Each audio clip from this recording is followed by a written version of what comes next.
Welcome everyone to the 6th episode of season 4 of the Northern Spin podcast. This is One Take Wednesday. We're recording a couple of days later due to the adventures that we've been on. But this podcast has been brought to you in association with FI Real Estate Management. So my name is Michael Taylor. I'm the editor of thebusinessdesk.com. I'm a lifelong journalist and a sometime politico. But put it this way, I spent my weekend at a festival. I was sat in hot tents listening to John Major, Rachel Reeves and Michael Gove. It's what I choose to do as fun and in the service of you, the listeners and viewers to this podcast. So spare a thought then for my co-host, Christopher Maguire, who describes himself as a lowercase c conservative. It's been a disastrous week for your party, Chris. It's really difficult to know even where to begin. Well, I don't want to correct you this early in the show, Michael, but the Conservatives are not my party. I choose to spend my weekend playing cricket, got out to a 14-year-old on Saturday, very good player as well. I'm the executive editor of Business Cloud. How many hits did you get? Hits, runs. I got 11. I got 11, got caught and bowled. But that's bad, isn't it? It's not about personal glory, Michael. We got beat as a team as well. I'm the executive editor of Business Cloud. So it wasn't about collective glory either. No, it's not. But as a Blackburn fan, you'll know about lack of success. I am still the executive editor of Business Desk and Tech Blast. There's no disputing. It's been a seismic week for the Conservatives. Actually, I don't think it's been as bad as you might make out. It's got huge implications for Rishi Sunak, but I've got a slightly different take, and it's this. Boris Pinnochio Johnson, as I'm going to refer to him now, is a serial liar. He's an internal terrorist. He's hell-bent on destroying the Conservative Party from the inside. He's now going to have to destroy it from the outside. Johnson has this gargantuan ability and appetite to generate self-publicity. I don't want to talk about him, but we have to. His vociferous, sycophantic support base isn't very big, shouldn't be overestimated. I think he had a vision that loads of MPs like the Pied Piper were going to follow him and resign as well, which in itself is cowardly. I'm glad to see Rishi Sunak banish the reputation he's got as being an invertebrate by showing some backbone and finally speaking out. With this in mind, I'm glad he decided to overrule a request from Pinnochio Johnson, to go against the House of Lords Appointments Commission, stands for HOLAC, preventing more of his cronies getting in with his outrageous lacking in honours list. That's me done. I'm walking out of the room. Thank you. Goodbye. Well, we've got a lot to take in there. That's a very optimistic take on behalf of the Conservative Party to say you're not a member or associated with them. That's a very spirited debate. I like the name Pinnochio Johnson. He is. I mean, at this festival I was at the weekend. There was a kite festival in Oxford, wasn't it? Yeah. Chris Patton referred to him as a moral vacuum. And, you just read all these really decent people who, if you disagree with their politics, but essentially there's just this loathing from most reasonable people. So I indeed spent the weekend at the Kite Festival in Oxfordshire. I spoke to Alastair Campbell. He passes on his regards and he says he will come on this podcast at some point. Usual chides about our respective football teams as well. Yeah. But I also heard from Rachel Reeves, Shadow Chancellor. More on that later on. I sat in on a paper review with Michael Gove and Layla Moran, the Lib Dem MP up the road in Oxford. I heard from John Major, as I said. David Baddiel was doing a book talk. But today I also want to talk about artificial intelligence because I feel quite intellectually naked talking about it, frankly. We would need to talk about Manchester City winning the Champions League and therefore the treble. You've got a Man City cup that you're drinking your tea out of today. I'm a proper bandwagon jumper with that. I was blind when I filled up my brew this morning, but it is indeed a Man City mug. Yeah, go Blues. Yeah. I also want to talk about the splurge of conspiracy theorists, and we can't get through this podcast without doing at least one item about the Greater Manchester Metro Mayor Andy Burnham, who's agreed to come on the podcast, by the way, and his role in brokering a peace deal on the Metrolink strikes on the busiest cultural weekend in Manchester. So that's all good news. What do you want to talk about? Well, there's a big conference on Friday in Doncaster, which sort of got lost because of all the stuff with Pinnochio Johnson, called the Northern Research Group. It's a conference for the region's Tory MPs. A lot of these MPs came to power in the 2019 general election in the Red Wall. They next year, after the next general election, I think they'll be able to host it in a phone box. They attracted some really big hitters this year. Rishi Sunak, and in fairness to him, he'd been in the US the day before meeting Joe Biden. He popped in on Friday, and we'll talk talk about his speech, what he said, and more importantly, what he didn't say. Former Chancellor George Osborne put Rosendale and Darwen MPs to Jake Berry. Briefly, he was the party chairman during Liz Truss's disastrous premiership. Anyway, Osborne put him in his box over the use of the word blobonomics, and we're going to talk about that. Also, something you may have missed, Michael, it's Labour's U-turn on the party's pledge to spend $28 billion a year on green technology. I think we're going to debate what makes up a U-turn, and I don't think we're going to agree on this either. Not only is Labour rowing back on one of its few actual policy announcements, but Rachel Reeves recognises that the term green isn't an election winner, so I think we're going to see that go in the bin as well. Something we touched on last week, but it's just gathering a lot of momentum, is about Jamie Driscoll, who's been blocked from standing as a North East the North East Mayor, and there's growing momentum now behind Labour's preferred candidate, Kim McGuinness, who is all over Twitter as well. Well, Chris, never knowingly misinterpreted. We'll talk about all of that later on. Time for a quick thank you, though. We simply couldn't do this podcast without our friends at What Media, who expertly produce our podcast every single week. They're the kings of video content creation, and they turn our weekly ramblings into the hit weekly podcast and YouTube show that is Northern Spin.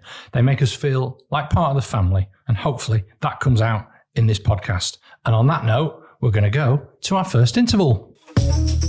FI Real Estate Management is not just your traditional property company. Founded in 1982 and managing assets totaling more than $1 billion, FI Real Estate Management pride themselves on going on the journey with their tenants. FI Real Estate Management, the property company with personality.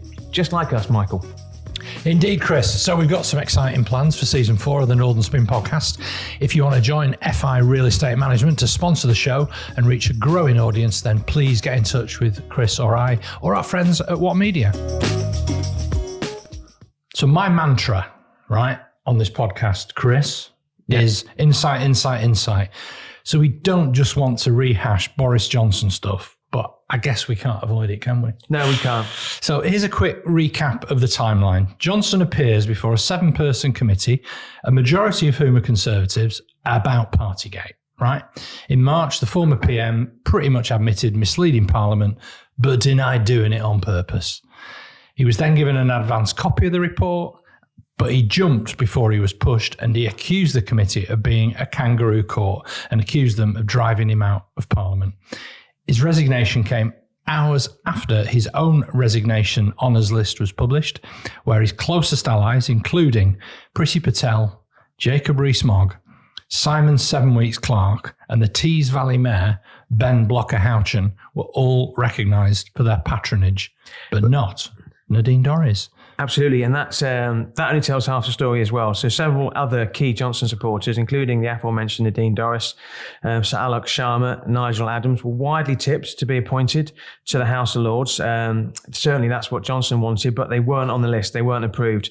Dorries resigned on Friday, even though apparently she's not actually submitted it yet, so she's still technically an MP, while Adams, who's the MP for Selby and Ainsty, announced on Saturday that he would be resigning with immediate effect, meaning there'll be 3 by-elections, which, let's be honest, the Tories most definitely don't want. Now, for Dorries and Adams to resign without a proper explanation, I think is cowardly, and I think it shows a complete disregard for their constituents as well. As I say, we do need to talk about this, Michael. What's your take on it? Yeah, I think the whole Tory party is in a bit of a fug about the whole, it's because it actually comes back to the whole issue of Johnson. They've been phenomenally cowardly on all of this. So we could do what every media outlet has done and go through all the crimes of Boris Johnson in the last few weeks, but we would be committing the one thing he wants us to do, which is make him front and centre of every conversation about our politics. That's what the lying scumbag wants, and let's call him absolutely what he is. Those of us who've always known that he's a self-serving, friendless, opportunistic turd, maybe we now realise it's time to flush that away. Yes, he's going to be annoying us all with his media presence over the next few years, with his speeches and all the rest of it. But how on earth did the Tory party of John Major, Chris Patten, Ken Clarke, and dare I even say it, Margaret Thatcher, allow itself to become a hostage to the populist cult of Johnson? What did they think would happen, allowing such a narcissistic, self-serving clown to lead their party? And I think there have to be political consequences for all of them. And I think we owe it to our listeners, people who are supposedly interested in politics, who believe that it has to be something more than a sideshow, more than a reality TV show, to take seriously the values of accountability, honesty, and trust. Populism, right? It's gripped so many different countries, Western liberal democracies. Italy being the first, of course, under Silvio Berlusconi, who's recently died. Trump. And I think we've got to put Johnson into that bracket as well, right alongside people like Bolsonaro in Brazil and the leader of Hungary as well.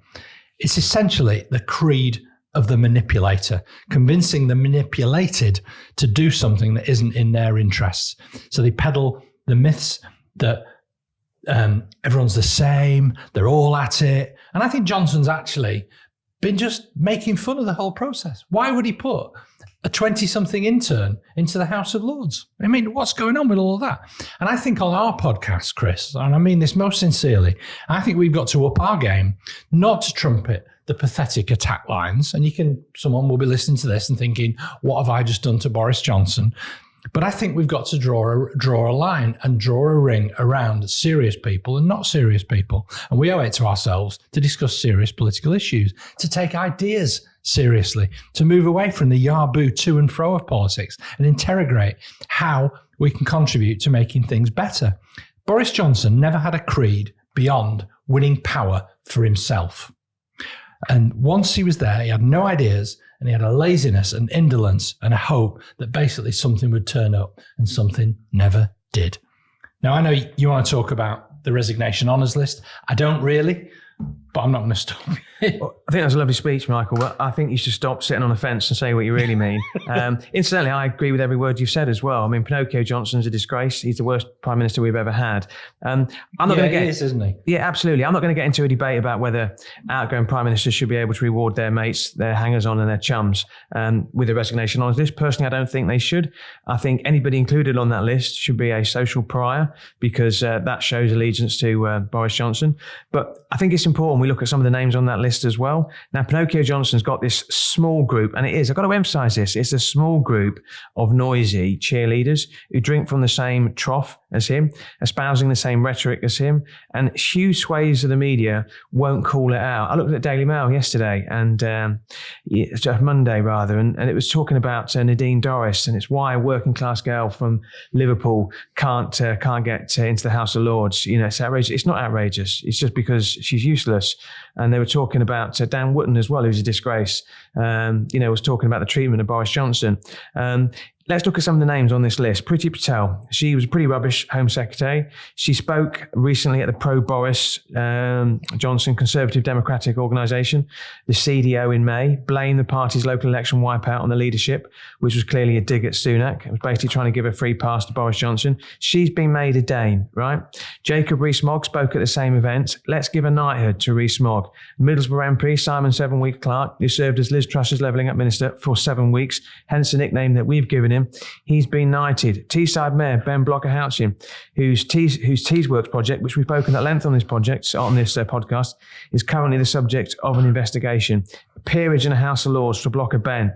Now, you can see a theme developing here. I've not even touched on all the gongs that you mentioned about, for the litany of 20-something aides. There's nothing honourable in this honours list. Huge sections of the media, and I mentioned it before, the Daily Mail's coverage, and I work for them, has been embarrassing. It's has been as culpable as the idiots, the MPs who surround him. I'm going to give some congratulations to Emily Maitlis, the former BBC journalist, now works at, she now runs a podcast, The News Agents. She was spot on in her podcast, her assessment. She said Johnson didn't get Brexit done. No, he didn't, did he? No, he didn't. He can't take the credit for the COVID vaccine.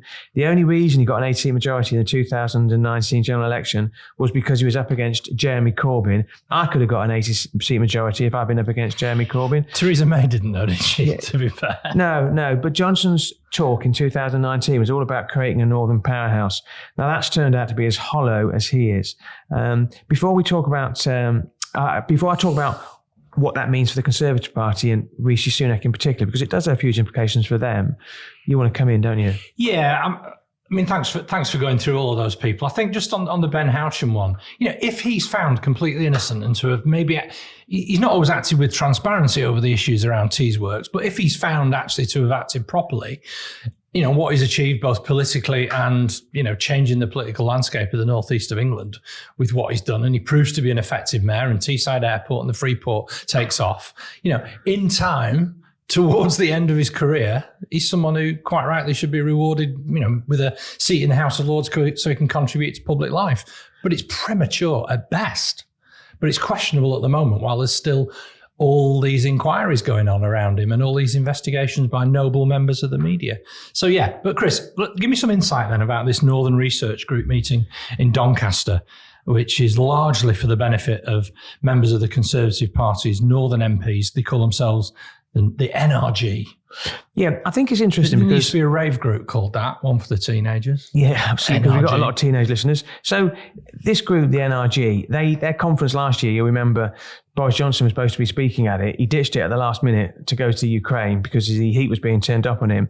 That again sums him up. Henry Hill of Conservative Home, who incidentally did work experience at the Chorley Guardian when I was the editor. He, all the great people who have touched me somewhere along the line in some connection. He wrote that Johnson's hand grenade that he threw a few hours later literally killed off any viable discussion about the NRG conference, which is probably another one of Johnson's aspirations when he did it. I was going to go actually. I had a ticket, but I couldn't get there in the end. So I did some number crunching, made some phone calls, and I spoke to people in the room. And Rishi Sunak, in fairness to him, like I say, he literally just landed from the US, and he was committed to turning up.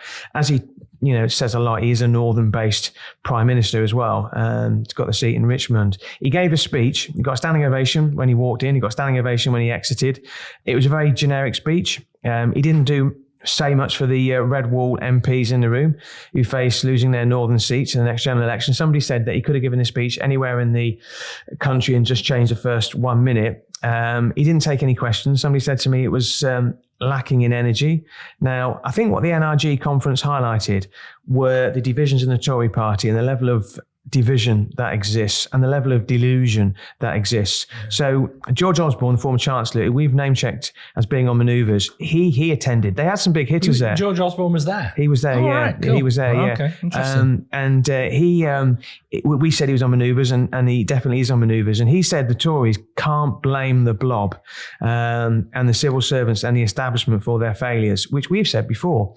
So many people now are blaming the intransigence of the civil service for the firing of ministers and issues over Brexit. And one of the chief protagonists of that is Jake Berry. And Jake Berry responded by saying, it's time to blow up blobonomics. Now, the NHS is on its knees. I know that from personal experience.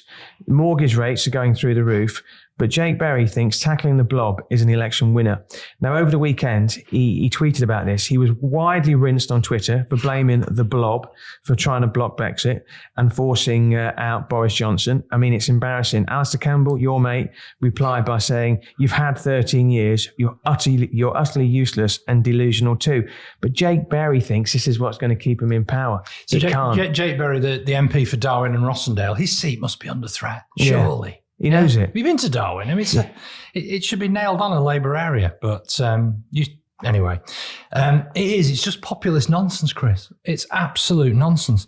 Where are the serious ideas that these people are supposedly talking about for levelling up and transforming the North? I mean, later on, you're going to try and throw shade at me by repeating the nonsense line about Rachel Reeves U-turning on long-term green ambitions, which are still central to Labour's policy platform. Yet here we are. Labour constantly get this accusation that that they're relying on a magic money tree, yeah? And yet here you are, you've got Tory MPs in the North wanting tax cuts, new roads, prosecuting culture wars. I mean, get real, guys. Yeah, it was interesting because Alastair Campbell's got this view that what Keir Starmer's needed to do is he's needed to decontaminate the Labour Party, get rid of the troublemakers, get rid of the Jeremy Corbyns of the world, etc., deal with anti-Semitism, then he needs to get a party that's fit for government. And obviously they need to prove the fact that the Conservatives aren't fit for government. And you've almost got a situation where whoever is going to be in charge, and it won't be Rishi Sunak, it's got to do the same with the Conservative Party. You've got to dismantle it, or she's got to dismantle it, and they've got to rebuild it from the bottom up. You think the Tories have got to that stage? Yeah, I do. Yeah, I do. Yeah, and I don't think they deserve to win the next general election as well, but I think they've almost got to be planning for the general election after that. And I'll give you a reason why, right? So Nick Fletcher is the MP for Don Valley in Sheffield. So he spoke, he gave the opening address, and he said... So he's going to lose his seat, right? Yeah, he'll lose his seat, yeah. Right. I mean, but I watched his speech on YouTube. I couldn't be there, so I watched it on YouTube. It's about 8 minutes. I've never slept so well in all my life. People talk about this heat. If you're struggling in the heat, just listen to Nick Fletcher, the MP for Don Valley. He told the audience at the start, and I think there was one lone clapper, probably a relative, that a Conservative mayor was coming for South Yorkshire, right? Okay. A Conservative mayor was coming for South Yorkshire. Very easy to say to an audience of people who are essentially supporters. Now, the background is that Nick Fletcher and the current Labour MP, Oliver Coppard, don't like each other. Nothing wrong with that. Politics is a dirty business. They've clashed over a lot of things, including the campaign to save Doncaster Sheffield Airport from closure. There was some positive news on that last week as well, incidentally. Now, I watched this speech, and this is one of the quotes that came out, and he was talking about elected mayors, and he was basically having a pot shot at Oliver Coppard. He said, it's about getting off the Zoom and getting in the room. I kid you not, right? It's about getting off the Zoom and getting in the room. Now, I stand to be proved wrong, but there's no way that the Conservatives will win a mayoral debate and mayoral contest in South Yorkshire. It's not possible. It's fantasy politics. But Nick Fletcher thinks that he can say stuff like that and it's going to come true. And you are right that, what this conference was devoid in was realistic policies. It was just ideology. And that's not going to win a general election. Yeah. I think it's the false promises of Brexit as well coming back to haunt them in a lot of cases. So, anyway, come on, we're a broad church on this podcast. And the thing is, what I try and do is, you do provide really good insight, and I like to provide a bit of a roundup. No, you provide good insight too. Come on. No, this is now loving. Come on, keep going, lad. Well, I know you want to talk about AI. And I might need your help on this. Yeah. So on Monday, Sunak told London Tech Week of his plans to make Britain the global hub for safe AI and held the extraordinary possibilities of the tech. His speech, needless to say, was memorable because he had a pop shot at Johnson. Now, you're giving a talk today, I think, about the ethics of AI on Wednesday. Not AI on Wednesday. It's just the speeches on Wednesday as well. So where do you come from? I'm on a panel at an event organised by a group called Pro Manchester, with a varied collection of people on the panel. Most of them are tech bros. Artificial intelligence terrifies me, if I'm honest, but it excites me as well in ways that the information and communication revolution didn't. My hunch, my core tells me that anything at all out there that is process-led, rules-based, and doesn't rely on dexterity and empathy is at real risk. And, you think about, so it has that opportunity for enrichment, for people to genuinely be human in the way that they operate in their workplace. But with over half of the jobs in this country at the moment actually, don't require that level of agency and control. I think we're heading for a really, really confused time. I know you're thinking a lot about AI in recruitment, and you've got some events planned. So I used to recruit on gut feel, right, and personality, and I think it usually served me quite well. But then I'm reflecting backwards. What about the diverse outcomes that I didn't achieve by all of that? Maybe data tools can take you so far, and a combination of that sort of emotional dexterity takes you to the other end of the spectrum. What tasks are we currently doing that could be saved by, bigger, more computing power and artificial intelligence? What does education in AI skills involve, and what does it mean, and who's capable of educating anybody in something that we haven't really got to grips with yet? How do you regulate a requirement to demonstrate a responsible use of artificial intelligence? So I worry all the time about social media platforms, the algorithms, the propensity to push hate and conflict all the time. So how on earth are tech companies going to be regulated when they haven't been so far under the limited AI and the algorithms that they've operated in so far? That's not gone well. And how do we create highly valuable, for the public good, different types of data sets? These are all the things that are swirling around in my head. I know it's massively incoherent and floating around up there, but I'm just trying to make sense of it all. I think a lot of people are trying to make sense of it as well. But if you look back through history, so when the manufacturers introduced automation, there were lots of concerns about it. So, we're going to lose a lot of production jobs, et cetera, et cetera. What automation does is it does a lot of the jobs actually that don't require a huge amount of skill. I'm not denigrating people who work on production lines, but it just automates routine processes and enables those people who work in those jobs to maybe do more skilled roles, maybe public facing roles as well. Well, I think about typing. Yeah. Typing is a skill. I took a typing course when I wanted to be a journalist earlier in my career because I realized I was typing with one finger. I'm not sure I type any quicker now, by the way. But anyway, you look at the I'm internet. digressing. You look at the internet. You look at social media. I would say, by and large, they're forces for good. But when they get weaponized, they become forces for bad. AI, essentially, it could cut through loads of tests, and I could identify out of 100 or 1,000 people the 5 people who are most prone to getting cancer. You can't tell me that's a bad use of technology. The problem is AI, ChatGPT, if it gets weaponized. And I'm like you can see the benefits of it, but you're scared as well. Yeah, because the recruitment thing really scares me in particular. I don't think I've ever got a job I've liked based on qualifications and applying through the metrics. I get rejected for all sorts of jobs because I've got a very unconventional kind of career history. But every job I've got that I've liked and I've done well in, I've basically got by on personality. So people like me are stuffed, aren't we? Now, talking about personality. Last week we mentioned Andy Burnham 533 times in the podcast. So imagine my surprise when I'm walking across Manchester. I'm outside KPMG's offices next to the line near the library, and who should I see having an impromptu street well, it wasn't actually. It was a scheduled press conference which I'd completely forgotten to go to. Yeah, Andy Burnham was talking with Bev Craig, and he's been in the news, hasn't he? Because King Burnham has basically brokered a deal on the Metrolink. Well, I think it shows the power of the office of the mayor. When he was elected, people thought, what a useless office. It's got no power. It hasn't got any real legislative ability. He's just basically one of, the first among equals in a cabinet of 11, and he being the 11th member of Greater Manchester's cabinet. But I think he's proved really the power of soft power and convening power. So it was an incredible weekend of music and sport in Manchester. We had the UNICEF game at Old Trafford, Man United. There was an artist my son Elliot went to see at the Etihad Stadium called Weekend. There was the Parklife Festival up in Heaton Park in Bury.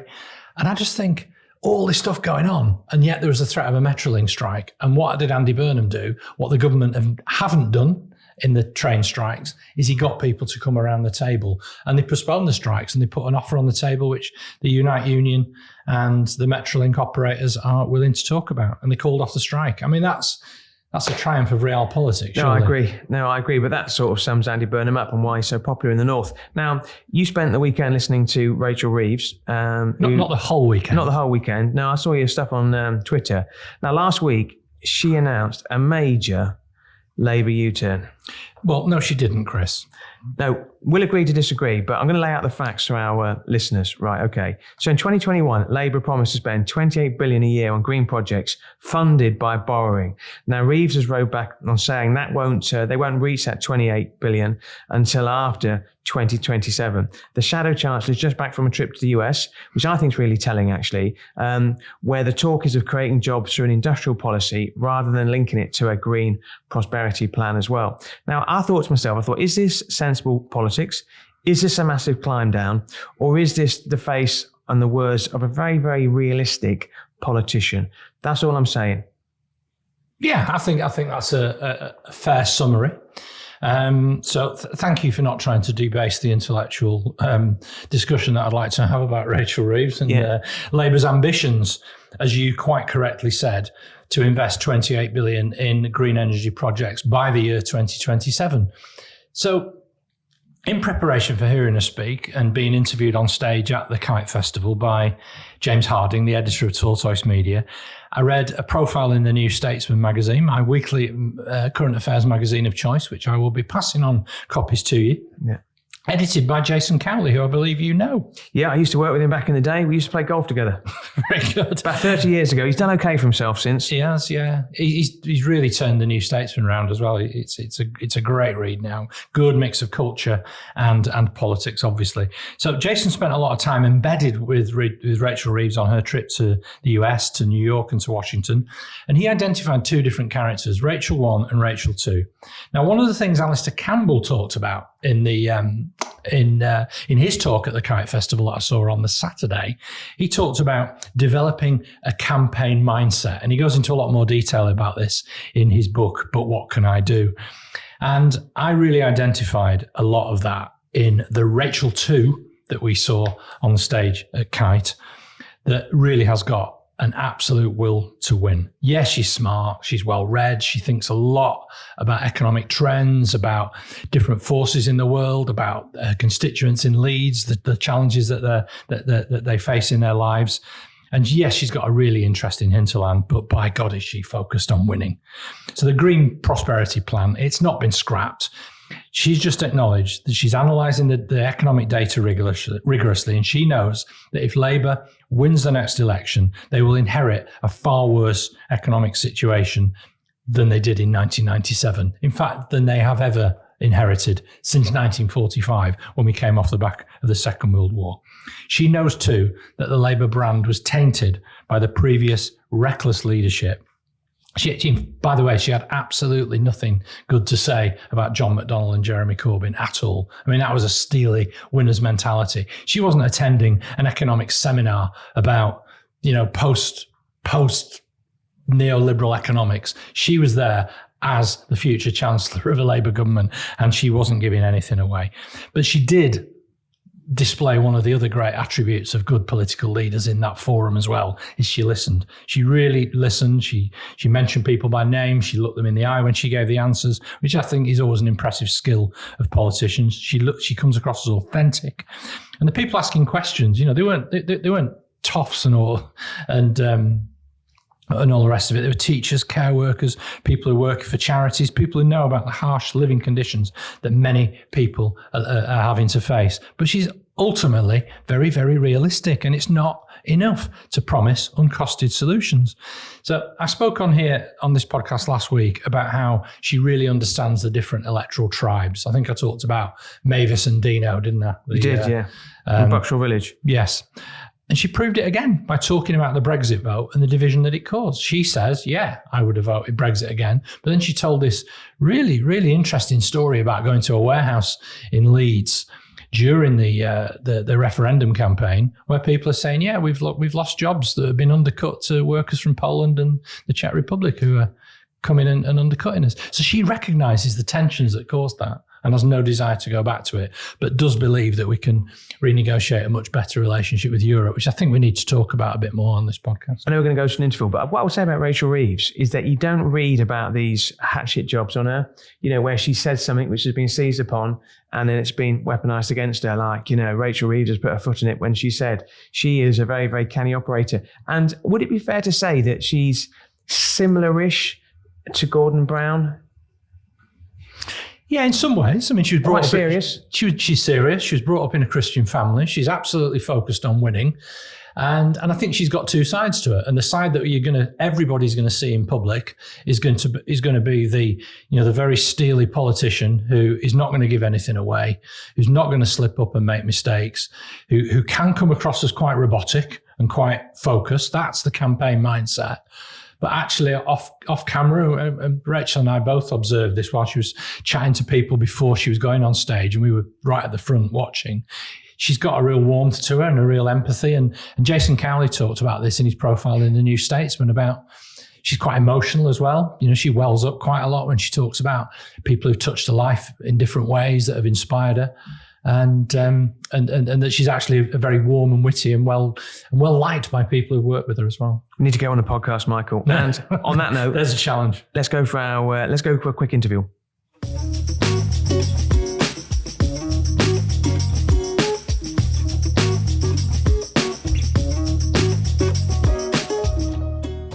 So one of the businesses I'm involved in is Proactive Progress. Proactive Progress is a monthly meeting of ambitious Northwest businesses who grow through collaboration. Every month, I hit my black book. We bring in a big name speaker and share experiences, challenges, and opportunities. If you're interested in joining Proactive Progress, contact me. Lots of methods to do that: LinkedIn, Twitter, whatever. Or my business partner, Paul Woods. If you want to grow your business, do it through Proactive Progress.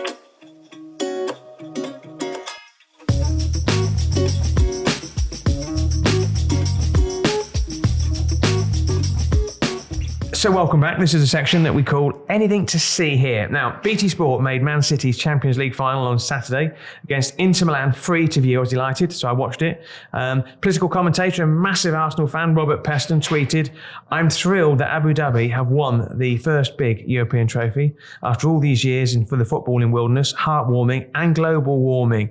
City are currently being investigated regards financial fair play, serious business as well." I think it's really interesting how the fact that Man City have won it, and you expect this tribal rivalry to exist in football clubs, but when Man City won it, was it jealousy? Was there some sort of legitimacy to the arguments against Man City's achievement, do you think, Michael? Yeah, I think there's a lot of jealousy. I think there's a lot of resentment, and you don't have to look very hard to find it.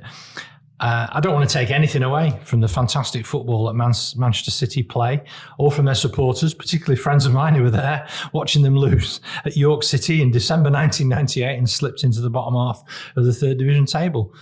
But I brought this up at the Tortoise Media News meeting on Sunday at the festival. That's how I spend my weekends. And I asked the question, what's going to happen next on all of this? And I think the 115 charges that the Premier League have brought against City are serious. I think it's going to take up a lot of bandwidth at the club, but it's clearly not distracted Pep Guardiola and the team this season. I also think it's up the stakes for other oligarchs and nation states and billionaires who want to acquire a football club or any other kind of sporting interests, as we've seen with the Saudi Arabian interest in extending their soft power into golf. They obviously own Newcastle United, and they want to go one step further in challenging for the title next season rather than just finishing third.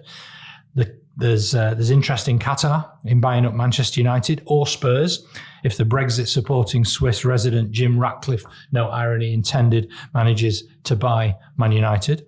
So yeah, I think the stakes are upped, and I think sports washing, or whatever you want to call it, is very much here to stay.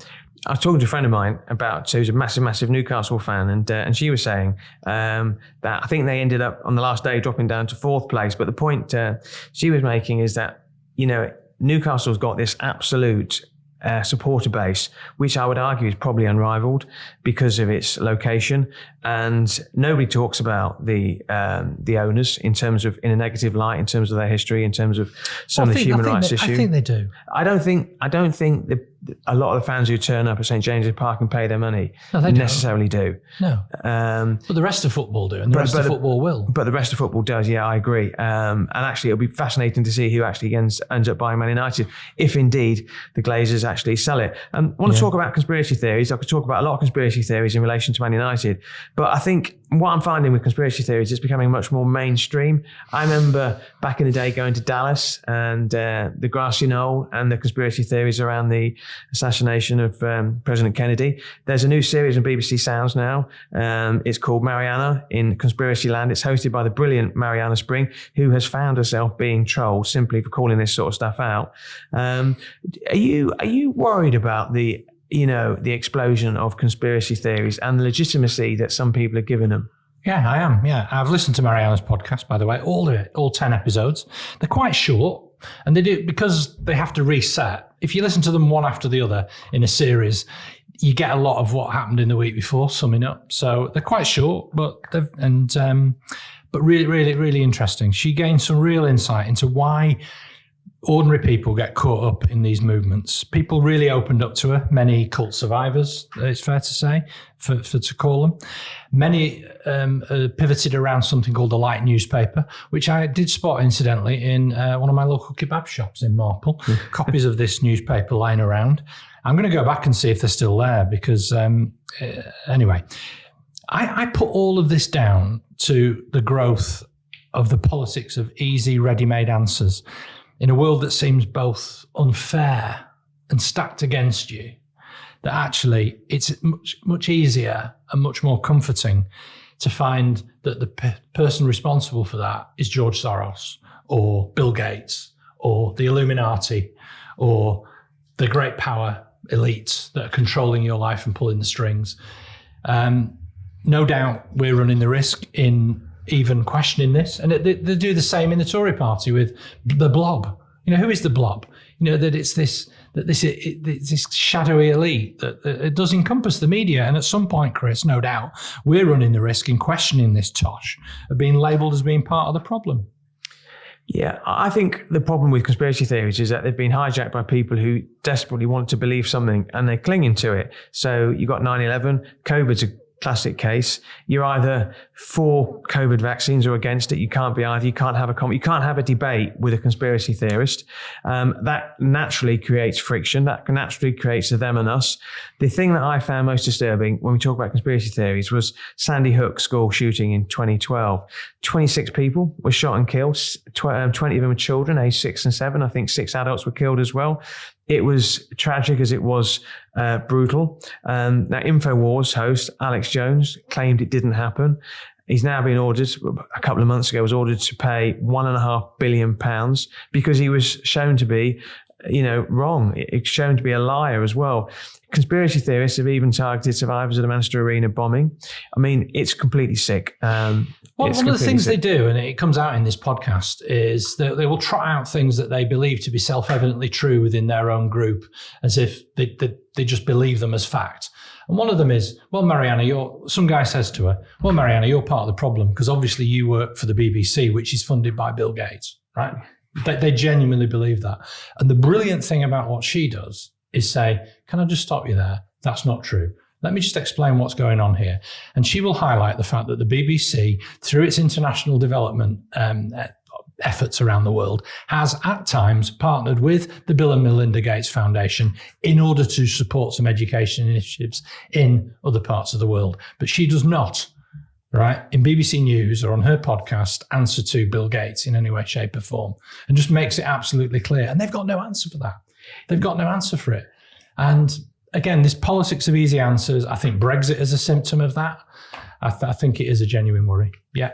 I think if you want to, you won't kill off conspiracy theories, but if you want to get rid of a lot of them, then you need to be transparent and you need to embrace it and be honest and respond to it as well and just set the record straight. I do a bit of PR and I always say to people, look, you put the truth out there and let people choose and make their own mind up. And most sensible people will choose the right way. The other thing with conspiracy theorists is there's a danger of we give them too much airtime, because there are a small minority. Now, something we've discussed on the podcast, which I think is a worry, is the rise of politicians like Nadine Dorries, whose conversations since she decided to resign as an MP are embarrassing.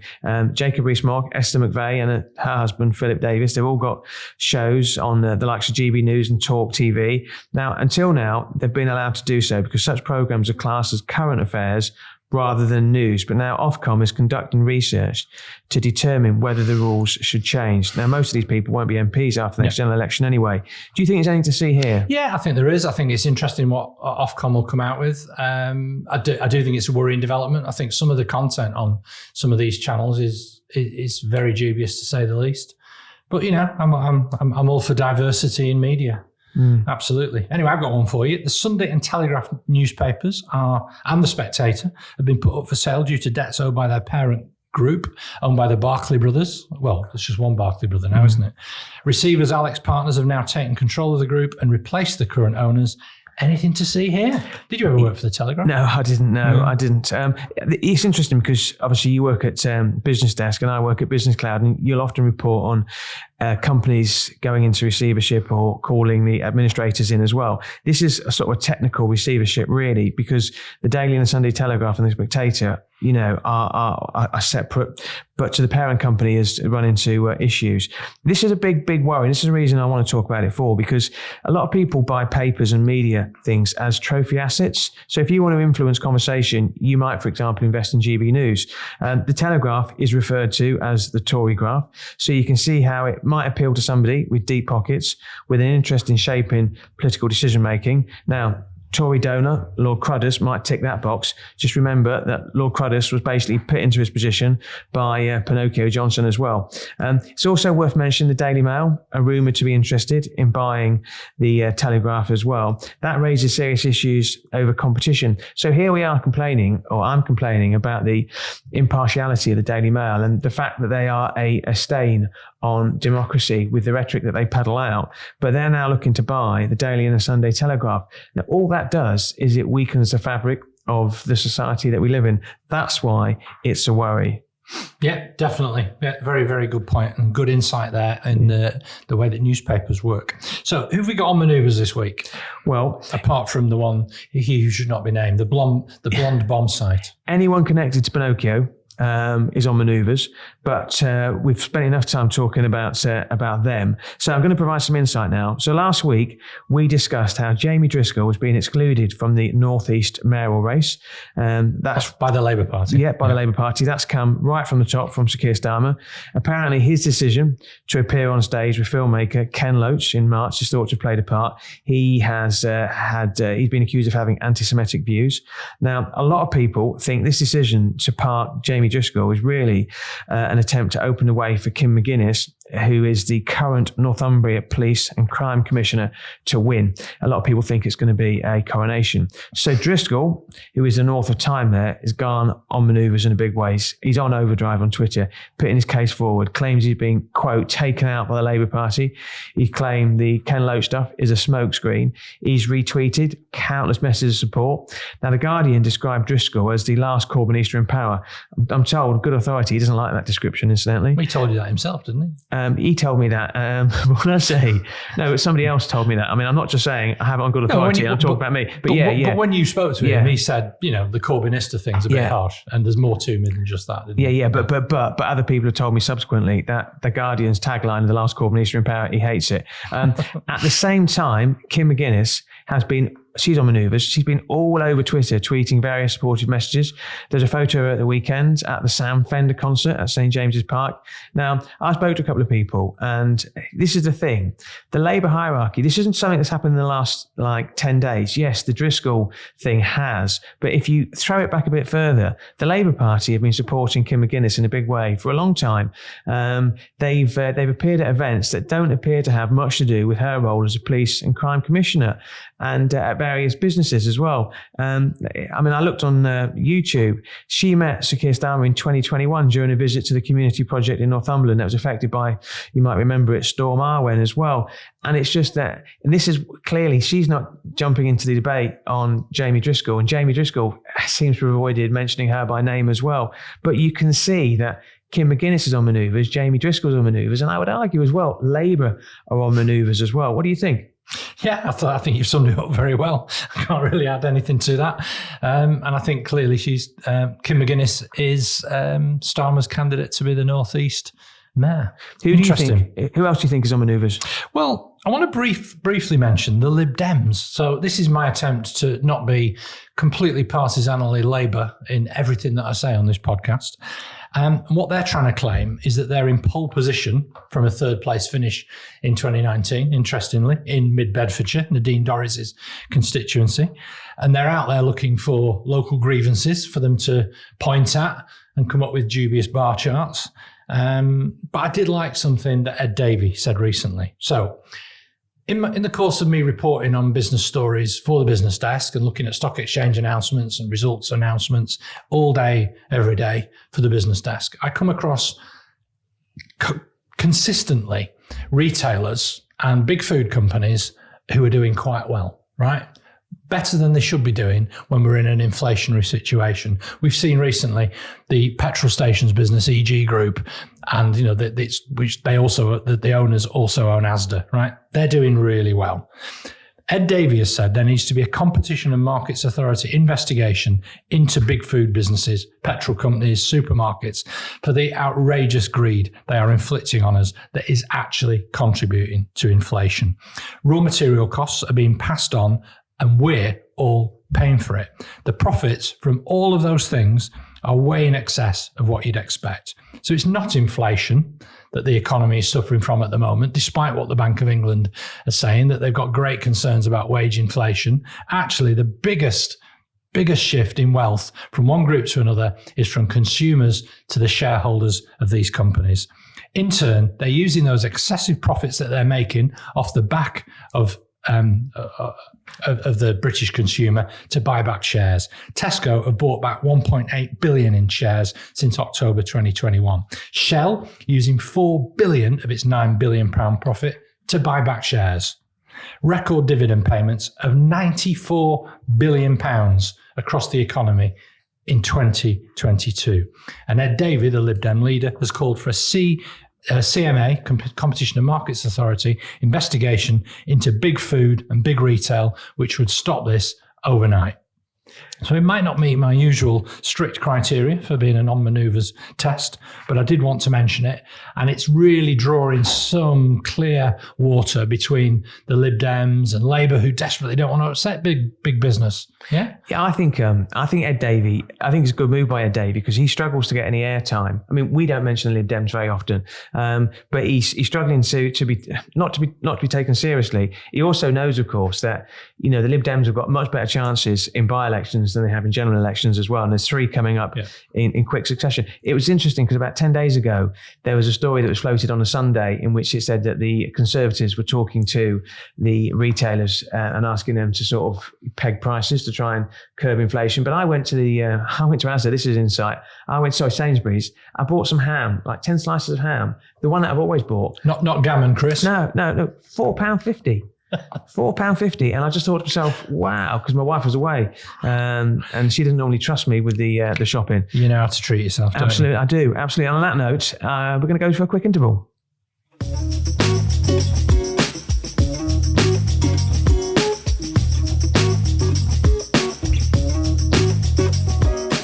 So I've always believed that a vibrant media sits at the heart of any community. And the business community is no different. So if you're in business, then thebusinessdesk.com is for you.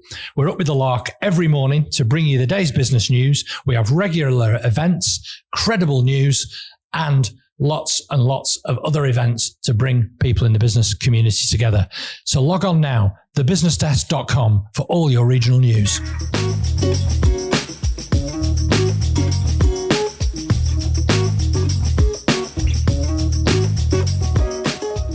Welcome back to part 3 of the Northern Spin podcast. We call this the fun bit, don't we, Chris? We do, yeah. And I know we want to pay tribute to a journalist that we both admire. Yeah, the thing about the podcast Northern Spin is an opportunity for us to talk about things that are important to us as well, and things that vex us, things that concern us as well. We're passionate about doing things for the North. Guardian journalist David Conn, who's a wonderful journalist, he doesn't court publicity. He won the Paul Foot Award for investigative journalism for his report on Michelle Moan's use of the government's VIP lane to provide PPE during the COVID pandemic. Back in December 2022, Moan announced she was taking a leave of absence from the House of Lords. I think one of the planks of his investigation was that £30 million worth of profits were given to Michelle Moan's kids. I think it's fascinating, actually. So congratulations to David, but it's fascinating to see the speed at which that case seems to be progressing, not compared to the one against Nicola Sturgeon, who was arrested by Police Scotland on Sunday, who are investigating allegations that more than 600 grand in donations for an independent campaign were misspent by the SNP.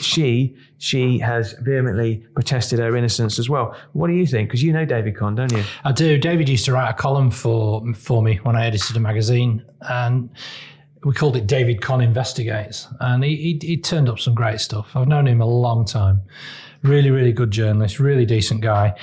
Incidentally, if anyone wants to listen to more of the coverage of the award that he won, the Paul Foot Journalism Award, the Private Eye podcast, they've done a little series on it. Was it called Page 98 or something like that? It's really good. They've got interviews with all the journalists who were shortlisted for those awards, and it's really, really insightful. What really shocks me, though, is, as you said, Chris, is how they seem to have got away with it.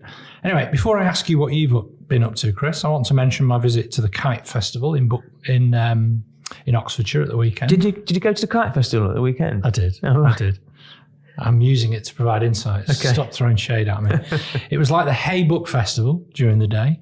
So by day, we listened to talks and interviews from people as diverse as Michael Gove, right? I was this far away from Michael Gove. Yeah. He's quite small, isn't he? Tempting though it was. Anyway, Sir John Major, Simon Sinek. How do you pronounce his name? Sinek? Sinek, he's incredible. Really amazing insights. Susanna Hoffs, have you heard of her? I've heard of everyone except for Susanna Hoffs. Susanna Hoffs was the lead singer in an 80s pop band called the Bangles, who rose to particular popularity with their single Walk Like an Egyptian. She was briefly in a relationship with Prince, who wrote the song Manic Monday, for which she also achieved chart-topping hits. What's really and sad? She performed that song and Eternal Flame with an acoustic guitar to people but she's written a novel. Which What's is really like sad is people listen to this as opposed to watching us on a YouTube channel will think you're reading that out because you've not. You're not. No. Eternal Flame, one of my particular favourites. And I always thought she was talking to me. I always thought she was, well, I know of her now, but I didn't recognise her name. And of course, Alastair Campbell, who Rachel and I met, and he signed us a copy of his book with a reference to my football team, using a swear word. But that's how we roll. He's a big Burnley fan and you're a big Blackburn fan. But here's the thing. So they're just the ones that I got to see. The thing about going to a festival is it's all the ones that you missed as well. So we missed seeing Chris Patton, the author Elizabeth Day, who we both really, really like. Another former Insider colleague, Louise Tickle, and she was there as well. She's doing some amazing work and has recently written a book. She's done some really fantastic investigative journalism for Tortoise and The Guardian about how the family courts work. And a real surprise, which I think would have been great fun to watch, but there was something else we wanted to see, Joan Collins. You've heard of her, presumably? I've heard of her. She's in her 80s now, isn't she? Incredible. Very elegant. Yeah. Anyway, the whole thing obviously works. And a lot of the people there have clearly got a book to plug, which is fine because it gives them something urgent to say. And it makes you then want to go along to the Blackwell's tent on the festival site to buy a copy. So we always come home with far more than we go with. It obviously works because Alastair Campbell sold out his book and the shop wished that they'd stocked more. I told Alastair this afterwards and he texted back saying, failures of capitalism. Yeah. You get to meet loads of people as well who are just wandering about and you stop and have a chat and they all seem fairly pleased to see you or at least meet people. We met Nihal off Radio 5 Live. I thought he was a lovely, lovely guy. He interviews people on Radio 5 Live and he's very, very good at it. Big Tottenham fan. Yeah, he is. Same with a guy called Alexi Mostras, who makes what he calls WTF podcasts. Do you know what that means? Yes, I do. Yeah, you do? Yeah. I'm not stupid, Michael. Right. I know, but you don't like swearing, so I'm trying to tempt you into it. But they're shocking gotchas with real twists and some proper real life nutters. I get a buzz off podcasts like that. Nihal apparently only lives a few miles from me in Stockport. So hopefully I'll bump into him again soon. And we know people in common, which is great. You're referring to everybody by their first name terms, like you're best mates with them now. Like Alastair. It's Alastair now, Alastair Campbell. Well, you know what I'm talking about. Yeah, I do, yeah. Anyway, we ate Tibetan curry, Indian rolls, bagels, all manner of artisanal gorgeousness. And I slapped on the Factor 30 as well in searing English summer heat. By night, we saw some amazing music, but most of whom were, of course, older, musical, wonderful women. Candy Staton, heard of her? Heard of her, yeah. You have? Oh, yeah. Really? Yeah, no, I have. Chrissy Hind? Heard of her. Right. Alison Goldfrapp? Yeah, I don't recognise that name. No, okay. And Susanna Hoffs, yeah, she was in the Bangles, actually, and she once briefly went out with Prince, I think, if I recall. All of that, Chris, made for a wonderful weekend, and I've already put in my diary to go to the festival next year in June at Curlington Park in Oxfordshire. It surely beats a night out at the Chorley Harvester, eh? Well, two things. One, you underestimate the pulling power of the free salad at the Harvester. But me and my wife are now going to a garden centre for breakfast. A garden centre? Yeah. I want to talk about a business we both know, Timson Group. So last week they reported record profits of over 40 million quid, turnover of 297 million. That's for a 53-week period. Now, by good fortune, their CEO, James Timpson, agreed to speak at the June meeting of Proactive Progress, which is a networking business group that I co-host. Now, James famously pioneered the company's recruitment of ex-prisoners to the extent that 1 in 9 of Timpson's colleagues, he hates the word staff, so we don't use that word, colleagues, are now prison leavers. Now, James was talking to a guy called Anthony, and they were having a coffee before he came in to speak to us. And he said, you need to get Anthony into your group. I said, absolutely. I said, tell me a bit about him. He said, he can introduce himself, don't worry. So Anthony, who is about 46-ish, quite a slightly built man, sits down between me and James Timpson. He says, "Hello, my name is Anthony. I served 18 years in prison for murder." Oh, wow. Yeah, absolutely. Now, I've interviewed thousands of people over the years, and this is somebody I knew nothing about beforehand. And I'm actually a fan of true crime podcasts as well. And I listened to that, and then I heard his background story, and I heard the way James Timpson spoke about it. And I said to James Timpson, I said, "Do you think about, about the crime itself? Do you think about that side of things? Do you think about Anthony's history?" He said, "I think about what they've done since." And he's just a measure of the man. It was just so incredibly powerful. And you met him as well, haven't you? Yeah, I went to prison with James, which is often a conversation tactic I use, and pause at the end of that sentence. No, he took me into the workshops that Timpson have inside Forest Bank Prison in Salford, which I don't believe they've got anymore. It's a really tough prison. And he taught me through the work they do, helping ex-offenders like you. He introduced me and encouraged me to talk to these guys. And, they would throw a lot of banter at him, and because he was there in a powder blue suit, and he's a real charismatic character. It is such an impressive business run on such sound values. Yeah. Good. That sounded great. No, it did. It did. I've got some TV podcast recommendations for you as well, and book recommendations. This is the bit when I try and sound a bit, really intellectual. So I finished Vincent, which is with Ray Winston on ITVX. That was filmed in Manchester in 2005. This is about me getting more northern as well. So I watched that. Finally finished the book. You want to get more northern watching something with Ray Winston? That's great. Absolutely. I finished the book Money Men by Dan McCrum, who's the investigative journalist at the Financial Times. We mentioned it a few weeks ago because he got involved in a real dust-up with he didn't necessarily, but THG's Matt Moulding wrote a LinkedIn blog in which he had a proper called out it was a proper to and fro. Yeah. Did you enjoy the book? Well, the problem is Dan McCrum, who's a brilliant journalist, is not a brilliant narrator. So he narrated his own books, listened to it on Audible. And so I didn't enjoy that aspect of it, but the actual investigation was really good. The thing is, I was asked to comment. Somebody said, "What's your take on THG's dust up with the FT?"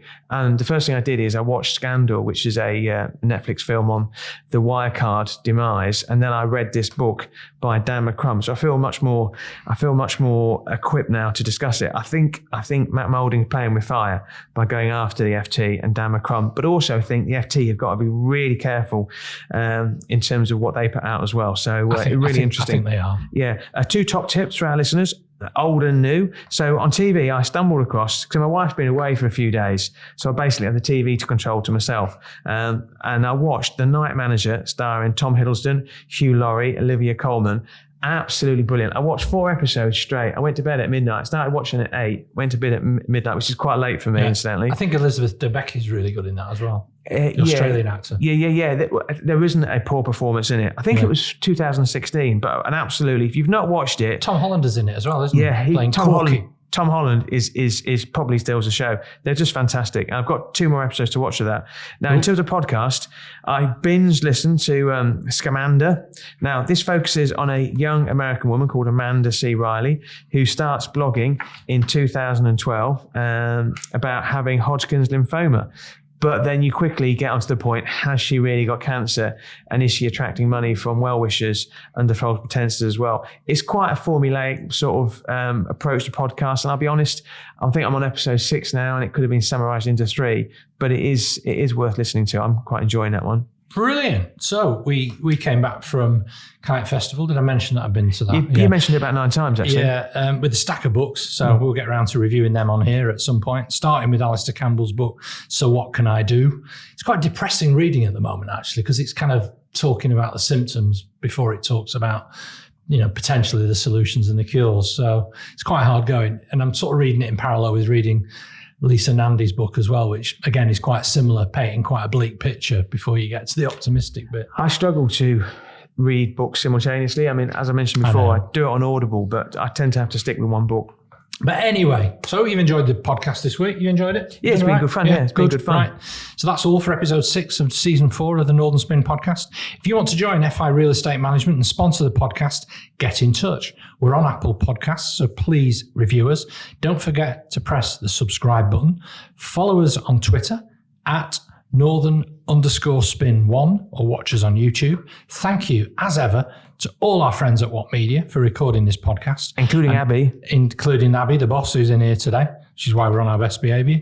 Thank you to Elliot Taylor for providing the music. My name is Michael Taylor. And my name, as always, is Happy Clappy, the banter king of Kent, Chris Maguire.